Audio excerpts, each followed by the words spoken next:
అరే చెత్త నా కొడుకల్లారా! 500, 1000 రూపాయలు పెడితే బయట వేశ్యల కుటుంబాలు ఏదో ఏదో దగ్గర ఎక్కడో దగ్గర ఉంటున్నాయి గదా!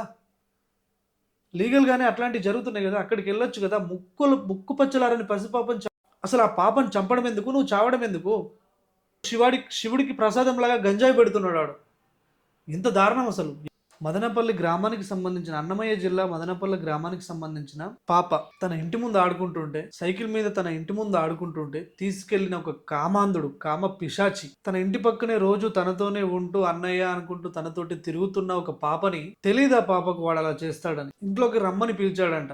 30 ఏళ్ల వరకు ఉన్నట్టున్నాయి ఆ కామాంధుడికి. 7 ఏళ్ల పాపను 2వ తరగతి చదువుతుందంట. పాప దగ్గర ప్రైవేట్ స్కూల్లోనే 2వ తరగతి చదువుతున్న పాప వీడికి దాదాపు 30 ఏళ్ళు దాటినట్టున్నాయి. 7 ఏళ్ల పాపని తన ఇంట్లోకి తీసుకెళ్లి ఏమిస్తా అని చెప్పాడు మరి. తన ఇంట్లోకి తీసుకెళ్లి అత్యాచారం చేసి దారుణంగా అత్యాచారం చేసి 7 ఏళ్ల పాప అంటే ముక్కుపచ్చలారని పసిపాప అని చెప్పొచ్చు. రెండవ తరగతి చదువుతున్న పాప పైన అలాంటి ఫీలింగ్స్ ఎలా వస్తున్నాయి అసలు? ఇంట్లోకి తీసుకెళ్లి మరి చాక్లెట్ ఇస్తా అన్నాడా లేకపోతే ఏమిస్తా అన్నాడో తెలియదు. తన ఇంట్లోకి తీసుకెళ్లి లోపలికి డోర్ వేసేసుకొని అత్యాచారానికి పాల్పడ్డాడు. అత్యాచారానికి పాల్పడి అత్యాచారం చేసిన తర్వాత పాపని దారుణంగా చంపేసి తన ఇంట్లోనే వాటర్ ఉన్న డ్రమ్ములో పెట్టి క్యాప్ పెట్టేసి కుక్కాడంట. పట్టకపోతే పాపని లోపల కుక్కేసి ఆ డ్రమ్ పైన అది పెట్టేశాడంట వాటర్ ఉన్న డ్రమ్ లోనే. తర్వాత ఇంటికి తాళం వేసుకొని వెళ్ళిపోయాడంట. ఎంత దారుణం అసలు. అసలు ఇది గంజాయి మొత్తా లేకపోతే తాగడం ఎక్కువైపోయా? జగన్ గారు బ్యాన్ చేస్తా అన్నారు. తర్వాత వచ్చే రాజకీయ నాయకులు అందరూ బ్యాన్ చేస్తా అంటున్నారు తప్ప అసలు మద్యపానం మాత్రం ఎవరు బ్యాన్ చేయట్లేదు. తాగిన మత్తులో పసిపాపల నుంచి ముసలి వాళ్ళ వరకు అసలు ఎవరిని వదలట్లేదు ఈ కామాంధులు. పసిపాప నుంచి ముసలి వాళ్ళ వరకు ఆడవాళ్ళని వదలట్లేదు. అబ్బాయిలు కూడా మైనర్స్ నుంచి 60-70 ఇయర్స్ వచ్చే అబ్బాయిలు కూడా ఇలాంటి దాడులు చేస్తున్నారు. రీసెంట్ గా మనం చూసాం ఒక 60 ఏళ్ళు మన ఒక రాజకీయ పార్టీకి సంబంధించిన వ్యక్తి అని మనం కొన్ని మంత్స్ బ్యాక్ చూసాం. హాస్టల్ నుంచి పాపను తీసుకెళ్లి ఎక్కడో దారుణ ఘటన చేస్తే వీడియో వైరల్ అయిన తర్వాత విపరీతంగా వైరల్ అయిన తర్వాత ఒక చెరువులో పడి చనిపోయాడు. ఇప్పుడు కూడా ఈ అబ్బాయి ఏం చేశాడంటే ఆ దారుణమైన ఘటన చేసి అబ్బాయి కదా కామాంధుడు వీడు ఇంట్లో పాపను డ్రమ్ములో కుక్కేసిన తర్వాత తాళం వేసుకుని వెళ్ళిపోయాడంట. సో విషయం వైరల్ అవుతుందని తెలిసిందో ఏంటో పోలీసులు అమ్మ నాన్న కనిపించకపోయేసరికి చుట్టుపక్కల ఎక్కడ కనిపించకపోయేసరికి వెళ్ళి కంప్లైంట్ ఇచ్చారంట. కంప్లైంట్ కూడా మనకి నిన్న వైరల్ అయ్యింది. పాప మిస్సింగ్ అయింది అని చెప్పి కూడా మనం చూసాము ఈ ఇష్యూ తెలియక ముందే. సో ఇష్యూ వైరల్ అయింది. పోలీసులు అందరూ చూసారంట. సస్పెక్ట్ ఎవరు అని గాలిస్తున్న టైంలో సీసీ కెమెరా చూసేసరికి ఈ అబ్బాయితో కనిపించాడంట.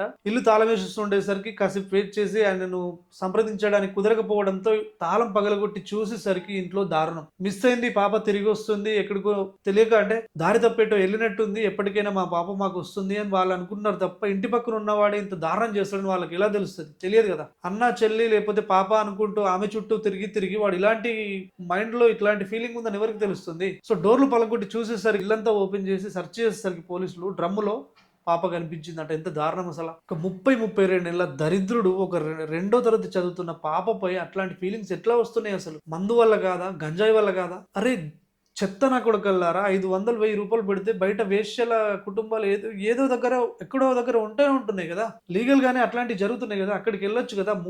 ముక్కు పచ్చలారని పసిపాపని చంపితే మీకు ఏమొచ్చిందిరా? ఏమొస్తుంది? ఇంట్లో అమ్మ అక్క చెల్లి అందరు ఉంటారు కదా. అందరు గుర్తురారా మీ ఇంట్లో ఇట్లాంటి జరుగుతూ ఎలా ఉంటది అని? తర్వాత పోనీ అలాంటివి చేసిన తర్వాత అయినా నువ్వు కేసు కాకుండా లేకపోతే జైల్లో పడకుండా ఉంటానని ఎందుకు ఆలోచించట్లేదు? అసలు ఎవరు ఆలోచించట్లేదు. ఇప్పుడు లేటెస్ట్ గా ట్రెండ్ అవుతున్న న్యూస్ ఏంటంటే అతను కూడా వెళ్ళి ఒక చెరువులో పడి చనిపోయాడని చెప్పి తెలుస్తుంది. అసలు ఆ పాపను చంపడం ఎందుకు? నువ్వు చావడం ఎందుకు? మళ్ళీ చెప్తున్నాను చెత్త నా కొడుకల్లారా! 500, 1000 రూపాయలు పెడితే బయట వేశ్యలు ఎంతో మంది ఉన్నారు. అక్కడికి వెళ్ళొచ్చు కదా. ఒక పసిపాప ప్రాణం తీయడం ఎందుకు? అసలు చిన్న పిల్ల నుంచి 60-70 ఏళ్ళ ముసలి వాళ్ళ వరకు చూస్తున్నాం. అసలు తాగిన మత్తులు తాగడం అత్యాచారాలు చేయడం ఎంత దారుణం అసలు. ఇట్లాంటి వాళ్ళని నడి రోడ్డు మీద ఎన్కౌంటర్ చేయాలి, ఉరి తీయాలి. చిన్న పాపపై అలాంటి ఫీలింగ్స్ ఎలా వస్తాయి అసలు? మీ ఇంట్లో ఆడపిల్లలు ఉండరా? నేర్పరా ఎలా ఉండాలి ఏంటి అని సమాజంలో? అప్పుడు ఆ పెద్ద ఆయన కూడా అత్యాచారం చేశాడు, వైరల్ అయింది, చనిపోయాడు. ఇప్పుడు వీడు చేశాడు, చనిపోయాడు. అసలు ఎందుకు ఇలాంటి చేయడం ఎందుకు? చావడం ఎందుకు? అసలు ఇట్లాంటి ఎలా కంట్రోల్ కావాలి? ఇలాంటి కంట్రోల్ కావాలంటే ఒకటే ఒక సొల్యూషన్ ఉందండి. అది ఆ మందు గాని గంజాయి గాని చాలా స్ట్రిక్ట్ గా ఆపడం మాత్రమే దీనికి సొల్యూషన్. ఆ తాగడం వల్లే వీళ్ళు విచ్చలవిడిగా తయారైపోతున్నారు. మత్తులో ఏం చేస్తున్నారో వాళ్ళకే తెలియట్లేదు. ఇలాంటి ఘటనలు జరగొద్దంటే ఒకటే సొల్యూషన్. అది మందు గాని గంజాయి గాని మొత్తం కంప్లీట్ గా. గంజాయి బ్యాన్ అయింది, బట్ ఎలా వస్తుందో వస్తుంది. పోలీసులు కూడా పట్టుకునే దగ్గర పట్టుకుంటున్నారు. మరి అలాగ అయినా కూడా మనం చూసాం డైరెక్ట్ నిన్న నిన్న ఒక ఇన్స్టాలో రీల్ వైరల్ అవుతుంది, చూసారనుకుంటా మీరు కూడా. మన శివరాత్రి శివుడికి ప్రసాదం లాగా గంజాయి పెడుతున్నాడు వాడు. ఇంత దారుణం అసలు. ఎలా వస్తుంది వీళ్ళ గంజాయి? అక్కడ పట్టుకుంటున్నారు, ఇక్కడ పట్టుకుంటున్నారు చూస్తున్నాం, కానీ ఇంత మారుమూల గ్రామాల దాకా అసలు గంజాయి ఎలా వస్తుంది? మత్తు, బాడీలో మత్తు లేకుండా మాత్రం అలాంటి ఘటనలు చేస్తారు అని మాత్రం అనుకోలేము. నిన్న ఇప్పుడు మదనపల్లిలో జరిగిన ఘటన కూడా ఖచ్చితంగా మత్తు పదార్థాలు సేకరించడం వల్లే వాడు అలా చేసినని నేను అనుకుంటున్నాను. తెలియదు ఏం జరిగిందో. సొంత కూతుర్ల వాళ్ళని చూస్తే ముద్దు వస్తుందండి. ఓ చాక్లెటో బిస్కెటో కొనియాలనిపిస్తుంది. వాళ్ళపైన ఇలాంటి ఘటన ఎట్లా చేస్తారు అసలు? రోజుకో ఘటన, నెలకు ఘటన, రోజుకో ఘటన జరుగుతూనే ఉన్నాయి. 70-80% కంప్లీట్ గా మత్తు పదార్థాల వల్లే. తాగి ఇక్కడ రేప్ చేశారు, తాగి అక్కడ అత్యాచారం చేశారు, తాగి ఇక్కడ మర్డర్ జరిగింది. తాగడం బ్యాన్ అవ్వదు. ఎందుకు బ్యాన్ అవుద్ది? అది లేకుంటే గవర్నమెంట్ నడవవు కదా తెలుగు రాష్ట్రాలలో. తగ్గాలండి, ఇట్లాంటివి తగ్గాలి. ఇట్లాంటివి వాళ్ళంతా వాళ్ళు సూసైడ్ చేసుకోక ముందే ఒకసారి మనం కొన్ని ఇయర్స్ బ్యాక్ వెళ్తే సజ్జనార్ గారు ఎలా ఎన్కౌంటర్ చేసి చంపారో అలా చంపినా కూడా భయం రావట్లేదు వీళ్ళకి. బట్ ఇలాంటి పనులు చేస్తే ఇట్లా ఇమ్మీడియట్ శిక్ష పడుతుంది అని తెలిసినప్పుడు భయపడతారు తప్ప వాళ్ళు ఎందుకు అసలు? మరి పోలీసుల చేతుల నుంచి అప్పుడు కూడా పెద్ద ఎలా తప్పించుకున్నాడో తెలియదు, చెరువులో పడి చనిపోయాడు. శిక్ష బహిరంగంగా ఉండాలండి. ఏదైనా సరే శిక్ష బహిరంగంగా వేసినప్పుడు మాత్రమే ప్రజల్లో భయం వస్తుంది. ప్రజల్లో అవసరం లేదు, ఇట్లాంటి దరిద్రులకు భయం పుడుతుంది. ఎంత దారుణం అసలు! మనుషుల, మానవ మృగాల అర్థం కావట్లేదు రోజు రోజుకి. నేనైతే ఇట్లాంటివి తగ్గాలంటే మాత్రం మత్తు పానీయాలు ఏవైతే ఉన్నాయో అవి మాత్రం మన గవర్నమెంట్ చాలా స్ట్రిక్ట్ గా తగ్గించినప్పుడు మాత్రమే ఇట్లాంటివి తగ్గుతాయండి. మైనర్ పిల్లల నుండి ముసలి వాళ్ళ వరకు తాగిన మత్తులో ఏం చేస్తున్నారో ఏం తెలియట్లేదు. తాగినప్పుడు మాత్రమే ఇట్లాంటివి ఎక్కువ జరుగుతున్నాయని నా ఫీలింగ్. సో మీరేమంటారో కామెంట్ చేయండి.